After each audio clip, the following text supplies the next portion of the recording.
Ok, entendiendo un poquito más acerca de distribución normal. ¿Qué viene siendo la distribución normal? Es una técnica de distribución de probabilidades de fenómenos que involucran tanto variables discretas como variables continuas. Recordemos que las variables numéricas discretas son aquellas que solamente optan por valores numéricos enteros, mientras que las continuas pueden tomar que valores con decimales. Dentro de la distribución normal vamos a manejar nosotros una familia de curvas. Estas curvas que tendrán distintas características. La primera de ellas, ¿cuál vendrá siendo? Simétrica. ¿Qué entendemos por la palabra simetría?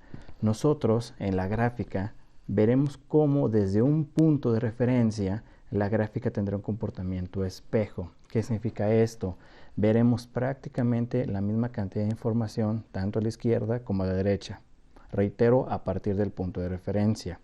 Estas curvas también serán unimodales, es decir, solamente tendrán un pico, ese pico involucrando un solo valor máximo. Y la curva también será asíntota. ¿Qué significa la palabra asíntota? Dentro de la proyección que de la curva, de su línea, la curva nunca que tocará la línea del eje, es decir, se proyectará hacia el infinito. ¿Cuál es la condición primordial para poder utilizar este tipo de técnica? La distribución de información debe de ser, estamos obligados, uniforme, es decir, tendremos que ver la misma cantidad de información, reitero, hacia ambos extremos. Si tenemos una línea de referencia, significa que tanto a la izquierda como a la derecha estaremos viendo la misma cantidad de información. Si la partimos que de manera uniforme, tendremos el 50% a su izquierda y el otro 50% a su derecha. Como estamos tomando que valores de probabilidad, no podremos superar que el valor de 100%. ¿Cómo vamos a adquirir estos valores de probabilidad? Vamos a utilizar nosotros una fórmula. Ahora, la fórmula dice z es igual a x menos mu sobre sigma. ¿Qué es cada uno de estos símbolos? Z lo vamos a ubicar nosotros como una puntuación Z. Ahora, ¿qué viene siendo esto? En palabras sencillas, la puntuación Z es el número de desviaciones estándar que tendremos desde el punto de referencia de la curva normal al valor de la variable que estamos analizando, valor X. Continuemos.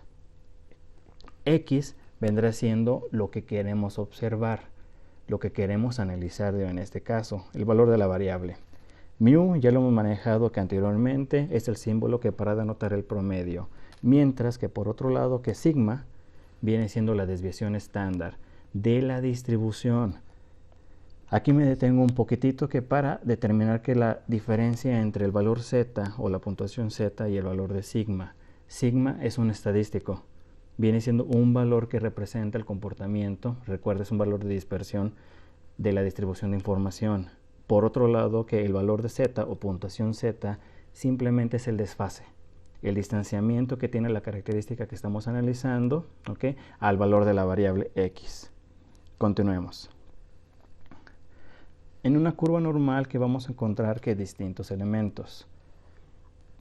Lo que vamos a hacer nosotros es una familia de curva. Aquí claramente que podemos determinar en sus extremos que la gráfica es asíntota. Esos extremos que nunca tocarán, reitero, la línea del eje. ¿Qué más podemos encontrar que nosotros? Un eje de simetría.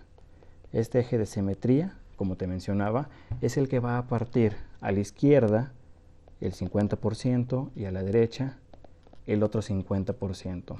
¿Ok? Entonces, que tendremos el eje simétrico. Perfecto. Ahora, a partir de este eje, nosotros que vamos a ubicar los valores de la variable, podemos ubicarlos tanto a la derecha como a la izquierda. ¿Y qué es lo que buscamos que nosotros en este tema en específico? El área que se localiza por debajo del seccionamiento que estamos haciendo nosotros. Reitero la ecuación, z es igual a mu, perdón, no es mu, a x menos mu sobre sigma. Ese valor que de x es el que nosotros lo queremos que determinar. Queremos ver qué porción, qué área del total tendremos por debajo que de esos dos puntos frontera. Entonces que por otro lado Podemos que también ubicar que los valores de x como valores que de z. El desfase, el que te mencionaba, el desfase a partir de un punto de referencia. Da la casualidad que el punto de referencia que vamos a tomar viene siendo el pico más alto. En este punto es donde podemos ubicar nosotros el valor de la media. ¿Okay? Recuerda que la media viene siendo medida de tendencia céntrica. ¿Cómo se va a comportar la distribución de valores tanto a la derecha como a la izquierda? A lo mejor en este punto resulta de cómo determinar que los valores de probabilidad un tanto confuso, ya que solamente que tendremos que el valor que de z. Sin embargo, z no es probabilidad, es un desfase.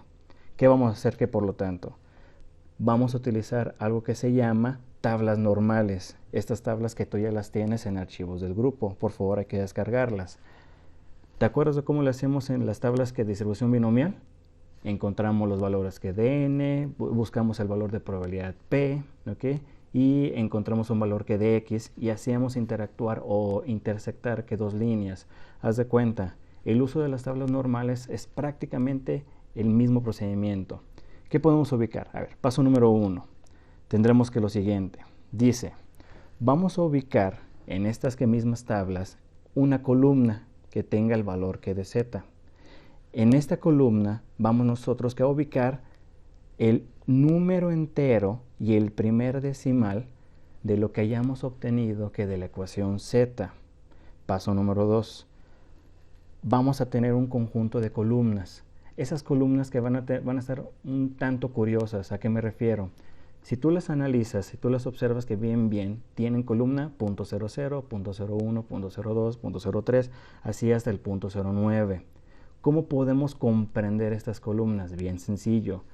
Imagínate, ese .00, .01, .02, .06 viene siendo el valor de la centésima del valor z que tú obtuviste mediante la fórmula. Entonces, digamos en palabras sencillas, viene siendo el valor de la centésima que tú vas a ubicar, ¿ok? Como paso número 2. Entonces, ya ubicamos el primer entero, y el primer decimal. También ya ubicamos la centésima o segundo decimal. Último paso, vamos a proyectar que dos líneas, una horizontal y una vertical, renglón y columna. Estas proyecciones va a haber un punto donde se intersecten. La intersección corresponde al valor de probabilidad de la sección que estamos analizando. ¿Ok? A ver, hagamos que un ejercicio muy sencillo. Ejemplo, dice así.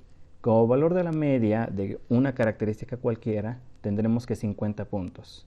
El valor de la característica que estamos analizando que está a 45 puntos.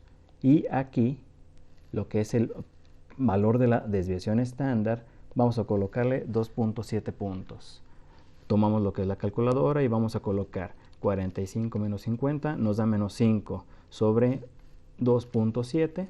Tendremos un resultado de menos 1.85, 18.5. Y así nos vamos a ir. Ojo aquí, ¿ok? Hago una observación. No vamos a trabajar con todos los decimales. Y también, mucho menos, vamos a redondear. ¿Qué significa esto? Vamos a trabajar de acuerdo al valor que hayamos obtenido exclusivamente con dos décimas, dos decimales, hasta la centésima, sin redondear, sin modificar el valor adquirido, ¿ok? ¿Qué vamos a hacer con esto? Lo que te mencionaba. Paso número 1. En la columna Z de la tabla normal vamos a ubicar el primer entero y el primer decimal. Después, en las columnas subsecuentes, vamos a ubicar lo que es la centésima. De las tablas normales vamos a tener que 3 casos. Observemos lo siguiente. Esta viene siendo que una curva, una de las tablas que tú ya tienes, le podemos dar el nombre que de la tabla 1A. Tendremos que otro tipo de tablas, la tabla 1B. Y una tercera denominada la tabla 2. ¿Qué tienen de diferente o qué tienen de curioso que las tres gráficas? Observemos lo siguiente. Esta viene siendo que la tabla 2. Sin embargo, me interesa aquí, muchachos, la sección que me ofrece dicha curva. Veamos que esta gráfica, la tabla 2, que nos ofrece valores de probabilidad tomando en cuenta desde el punto de referencia hasta un valor que a la derecha o a la izquierda. Recuerda, estamos manejando la característica simetría. A la derecha como a la izquierda vamos a tener exactamente la misma cantidad de valores. Ahora, además de esto, vamos a tener los mismos resultados. Importante eso, ¿eh? Es un espejo. Entonces, tanto a la derecha como a la izquierda tendremos exactamente que lo mismo. Entonces, recordando, la tabla 2 nos va a dar qué valores partiendo desde el centro hacia los lados. La tabla 1b, por otro lado, discúlpenme aquí, por otro lado, observa. Si checas, los valores que vamos a adquirir nosotros parten desde un extremo, pasan la línea que del eje de simetría y se dirigen hacia el otro lado. ¿Qué involucra esto? Esta tabla, cosa curiosa, ya nos está dando el primer 50%. Entonces, de cierta manera, lo que le vamos a agregar es el cachito que se coma en su próximo viaje o partiendo desde el eje de simetría. ¿Ok? Si nos regresamos a la tabla 1A, observa que el cambio, esta gráfica solamente que va a abarcar desde los valores extremos hasta un valor interrumpido, sin embargo, hasta llegar al valor del eje de simetría. Entonces, ¿qué es lo que estamos buscando en estas tres gráficas? El área, lo que viene siendo el área que debajo de la curva que estamos proyectando. ¿A través de qué? A través del valor que de z. ¿Ok? Analiza esta información y en el siguiente video que estaremos checando nosotros, un ejercicio, el mismo ejercicio de que tuviste en el video que vimos en la plataforma. ¿Ok? Chécale, por favor, que chécale.